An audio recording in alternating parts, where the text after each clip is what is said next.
কথা ক্লিয়ার হয়েছে? সুতরাং আজ আমাদেরকে বুঝতে হবে ওয়াইয়াকা নাস্তাইন, ইয়াকা নাবুদু, তোমার ইবাদত করি, ওয়াইয়াকা নাস্তাইন, কেবল তোমার কাছেই সাহায্য চাই। খতমে গাউসিয়া বানাইছে, কোথায় পেয়েছেন? আমরা ওই ধরনের বুজুর্গদের কথা মানি না, যা কোরআনে নাই, যা হাদিসে নাই, নতুন করে যা তৈরি হয়েছে মানি না, মানি না।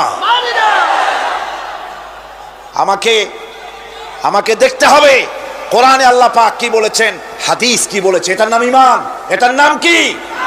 কোরআন হাদিস পড়ে যে ঈমান আর আকীদা রক্তের মধ্যে, কলিজার মধ্যে ঢুকেছে, আমাকে যদি হত্যা করা হয়, আমাকে যদি জ্বালানো হয়, পোড়ানো হয়, এই আকীদা থেকে এক চুল সরে যাব না।